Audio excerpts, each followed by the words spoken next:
I'm Catherine, and I was born into what you'd call a typical American family. My dad, Jack, was this ambitious guy who'd started his own paint and varnish company from scratch. Mom, Sarah, was your classic housewife, always busy with chores and gossip. And then there was my older brother, Tom, 5 years my senior and the apple of my mother's eye. Dad was hardly ever around, buried in work and drowning in loans he'd taken out to get his business off the ground. When he did show up, he'd lock himself in his office, muttering about invoices and profit margins. Mom, well, she made it clear from day one that Tom was her favorite. "Oh, Tommy, you're my joy, my everything," she'd coo, even when he came home reeking of cheap beer or with a black eye from another fight. Me? I was just there. An afterthought, really. Don't get me wrong, Dad loved me in his own way. He'd try to make up for his absence with gifts. For my 9th birthday, he gave me this clunky video camera. "Capture our family moments, sweetheart," he said with a tired smile. Little did he know how that camera would change everything. I remember this one Sunday when I was about 10. Dad had promised to take us to the park, but surprise, surprise, he got called into work. Mom lost it. "Jack, for Christ's sake. It's Sunday," she screamed, her face red with anger. "Your kids need you. I need you." I stood in the hallway, that damn camera in my hand, recording it all. They didn't even notice me. Dad's voice dropped to a whisper. "If you'd just help out with the business." Mom laughed, but it wasn't a happy sound. "Help out? With your pipe dream? Wake up, Jack. You're drowning us in debt for a business that's going nowhere." I lowered the camera, my heart pounding. This wasn't the first fight I'd witnessed, but it was the worst. I didn't fully understand what was happening, but I knew our family was falling apart. As the days went by, the tension in our house grew thicker. Dad spent more time at work, and when he was home, the silence between him and Mom was deafening. Tom started acting out more, coming home late, reeking of cigarettes and God knows what else. One night, I woke up to the sound of breaking glass. I crept downstairs, camera in hand. It had become a sort of security blanket for me. Mom was standing in the kitchen, surrounded by shattered pieces of what used to be her favorite vase. "Mom?" I whispered. She turned to me, her eyes glazed over. "Go back to bed, Kath," she slurred. That's when I noticed the half-empty wine bottle on the counter. The next day, everything seemed normal again. Mom made pancakes, Dad read the newspaper, and Tom slouched over his cereal. But I knew better now. I knew that beneath the surface, our family was cracking like that vase. It was just another Tuesday when my world exploded. I was 10, Tom was 15, and neither of us had any clue what was about to hit us. I was in my room, fiddling with my camera, when I heard the front door slam. Dad's voice boomed through the house, angrier than I'd ever heard it. "Sarah, get down here now." Curious and scared, I crept to the top of the stairs, camera in hand. Force of habit, I guess. Mom sauntered into the living room, looking annoyed. "What's got your panties in a twist, Jack?" Dad's face was red, his hands shaking as he thrust a manila envelope at her. "Care to explain this?" I zoomed in on Mom's face. She looked different. Not scared or sorry, but almost relieved. "Well?" Dad demanded. "What do you have to say for yourself?" Mom tossed the papers aside and laughed. It was a cold, harsh sound that made me shiver. "What do you want me to say, Jack? That I'm sorry? You want the truth? I've been cheating on you for years. And you know what? I enjoyed every minute of it." I gasped, almost dropping my camera. Dad looked like he'd been punched in the gut. "Why, Sarah, why would you do this?" "Because you were never here, Jack," Mom exploded. "You and your damn business. Did you really think I'd sit around waiting for you forever?" "I did it for us," Dad said weakly. "For our family." Mom scoffed. "Family? What family? We've been broken for years, Jack." I was just the first one to admit it. The argument went on for hours. I recorded every painful minute of it, even though my arms ached and my eyes burned with unshed tears. They never noticed me standing there, too caught up in their own drama. The next few weeks were a blur. There were hushed phone calls, slammed doors, and more shouting matches than I could count. Tom retreated further into his own world, spending most of his time locked in his room. Finally, one night, Mom and Dad sat us down. "Kids," Mom began. "Your dad and I, we're getting a divorce. Catherine, sweetie, you'll be staying with your father. And Tom, you'll be coming with me." Tom shrugged, like he couldn't care less. But I saw the relief in his eyes. Dad was generous. He left the house to Mom, and also started paying child support for Tom. The move was quick and painless, at least physically. Our new apartment was small, nothing like the house we'd left behind. But it was ours, and for the first time in years, I felt like I could breathe. It wasn't easy, though. Dad worked longer hours than ever, trying to keep the business afloat and pay for everything. Some nights, I'd find him at the kitchen table, head in his hands, surrounded by bills. 5 years flew by in a blur of homework, part-time jobs, and watching Dad struggle to keep his business afloat. I was 15 when everything changed again, but this time, it was for the better. Her name was Rachel, and she waltzed into our lives like a whirlwind. I remember the day Dad introduced us. He had this goofy grin on his face, one I hadn't seen in years. "Catherine, this is Rachel. She used to intern at the company, and now, well, we're seeing each other." Rachel smiled warmly. "It's great to finally meet you, Catherine. Your dad talks about you all the time." I sized her up, ready to hate her on principle. But there was something about Rachel that made it impossible. She was genuine, kind, and she looked at Dad like he hung the moon. It didn't take long for Rachel to become a permanent fixture in our lives. She moved in a few months later, and suddenly, our tiny apartment felt like a home again. One night, I overheard them talking in the kitchen. "Jack, my dad's willing to finance that new production line you've been dreaming about," Rachel said. "He believes in you, Jack." "We both do." I peeked around the corner to see Dad pull Rachel into a tight hug.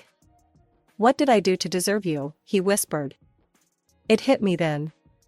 This was what love should look like. Not the bitter, resentful mess I'd grown up with, but this, support, trust, and genuine happiness. The next few years were like watching a rocket take off. With Rachel's connections and Dad's expertise, the business skyrocketed. The new paint line was a hit in Rachel's dad's hardware stores, and soon, orders were pouring in from all over the country. I'd catch Dad and Rachel working late into the night, heads bent over spreadsheets, arguing good-naturedly about expansion plans. But unlike the arguments I remembered from my childhood, these always ended with laughter and a kiss. "Why don't you two just get married already?" I asked one day over dinner. They shared a look and burst out laughing. "Oh, sweetie," Rachel said, wiping tears from her eyes. "Our love doesn't need a government stamp of approval." I rolled my eyes, but I got it. They were happy, and that's all that mattered. As for me, well, I was doing pretty well too. I threw myself into my studies, determined to make Dad proud. When I graduated college, there was no question about what I wanted to do next. And just like that, we became an unstoppable trio. Dad with his industry knowledge, Rachel with her business savvy, and me with fresh ideas from college. We were unstoppable. 10 years after Rachel came into our lives, Dad was rich. Like, private jet and vacation homes rich. It was surreal. Mom and Tom, well, that's a whole other can of worms.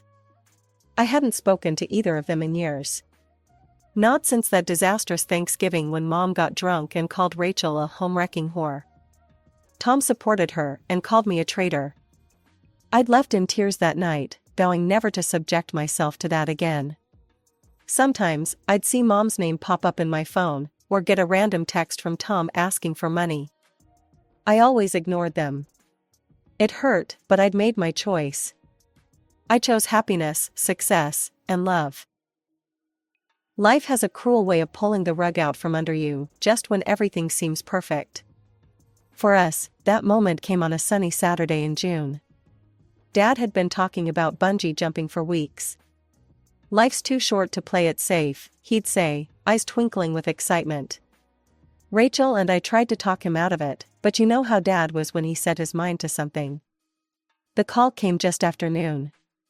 I remember every excruciating detail. The trembling voice of the bungee instructor. The words "heart attack" and "didn't make it" echoing in my ears. The sound of Rachel's coffee mug shattering on the kitchen floor. It didn't feel real. Dad, gone? The man who'd built an empire from nothing, who'd weathered every storm life threw at him, taken down by a stupid bungee jump. The funeral was, well, it was a show, to put it bluntly. It seemed like half the city had turned up to pay their respects. Business partners in somber suits, employees with red-rimmed eyes, friends and relatives we hadn't seen in years. Dad would have hated all the fuss, but it warmed my heart to see how many lives he'd touched. And then Mom and Tom showed up. I almost didn't recognize them at first. Mom looked old, her face puffy and lined, eyes bloodshot. Tom slouched beside her, all muscle and attitude, looking like he'd rather be anywhere else. They sat a few rows behind us, but their voices carried. "Well, Jack finally got what was coming to him," Mom's voice slurred. I bit my lip so hard I tasted blood. How dare they? How fucking dare they come here and disrespect Dad like this? But it got worse. You know, Mom's voice dropped to a conspiratorial whisper that somehow seemed louder than before. I heard his little girlfriend arranged the whole thing. Paid for the bungee jump herself. Probably knew his heart couldn't take it. Wanted to get her hands on his money, I bet. I couldn't take it anymore. I whirled around, my vision blurred with tears and rage. "Shut up," I hissed. "Just shut the hell up. How dare you come here and spread your poisonous lies?" Dad loved Rachel, and she loved him. This was a terrible accident, nothing more. So if you can't show some basic human decency and respect, then just leave. Nobody wants you here anyway. The church fell silent. All eyes were on us. Mom stood up, swaying slightly. "Come on, Tom, we're leaving. Let them have their little pity party. We'll see them at the will reading." The rest of the funeral passed in a haze of grief and anger. But as we stood by Dad's grave, watching the casket being lowered, I couldn't shake the feeling that this was just the beginning of our troubles. 2 weeks after we laid Dad to rest, we all gathered in Mr. Goldstein's office for the reading of the will. The tension in the room was thick enough to cut with a knife. Rachel sat beside me, her face a mask of calm. Mom slouched in her chair, looking like she'd rather be anywhere else. Tom stood by the window, arms crossed, scowling at nothing in particular. Mr. Goldstein cleared his throat and began reading. "I, Jack Thompson, being of sound mind and body, do hereby." I tuned out the legal jargon, my heart pounding. And then, "To my daughter, Catherine, I leave all my worldly possessions, including all properties, bank accounts, and full ownership of Thompson Paint and Varnish Company." The room went deadly silent. I felt like I couldn't breathe. Mr. Goldstein continued, "To my ex-wife, Sarah, and my son, Thomas, I leave the sum of $20,000 each." "What?" Mom's shriek made us all jump. "This is bullshit. That business was my idea. I sacrificed everything for Jack and that goddamn company. I raised his children while he was off playing businessman. That company is rightfully mine." I glanced at Rachel. She sat there, calm as ever, but I could see the slight tremor in her hands. "Mom," I said, trying to keep my voice steady, "Dad built that company from nothing. You didn't even believe in him when he started." She rounded on me, eyes blazing. "You ungrateful little brat. I should have known you'd side with him. You always were Daddy's little girl, weren't you?" I took a deep breath. "Look, I don't want to fight. If it'll make you feel better, I'll give you $100,000. Just, please, let's end this here. Mom laughed, a harsh, bitter sound. 100 grand? You think you can buy me off that easily? No, sweetheart, I'm going to sue. I'm going to take every last penny that son of a bitch owed me. Enough. Mr. Goldstein's voice cut through the argument. The will is clear and legally binding. If you wish to contest it, Mrs. Thompson, you're welcome to do so through the proper legal channels. Now, if there's nothing else, I think we're done here. Mom stormed out, slamming the door behind her. Tom followed, but not before shooting me a look that could curdle milk. As Rachel and I left the office, I felt a weight settle on my shoulders. Dad's company, his legacy, it was all mine now. And apparently, so were his problems. After the disaster at Mr. Goldstein's office, Rachel and I retreated to my penthouse. The silence was deafening as we both tried to process what had just happened. Rachel, I said, breaking the quiet. We need to talk about the business. I want you to have a part of it. 20%. Rachel's eyes widened in shock. Catherine, no, your father left it to you. It's yours. I shook my head. It's ours. You've invested so much in it, not just money, but time and energy. You helped build it into what it is today. It's only fair. Rachel's eyes filled with tears. Before I knew it, she had engulfed me in a tight hug. Thank you, she whispered. Jack would be so proud of you. We signed the papers that afternoon. It felt right, like I was honoring Dad's memory and securing our future all at once. But of course, Mom couldn't let us have even this small victory. The lawsuit came 2 weeks later. Mom was demanding the entire business and most of Dad's property. Her lawyer threw around phrases like marital assets and unjust enrichment, but it all boiled down to one thing: she wanted what she thought Dad owed her. The next few months were a blur of court appearances, depositions, and sleepless nights.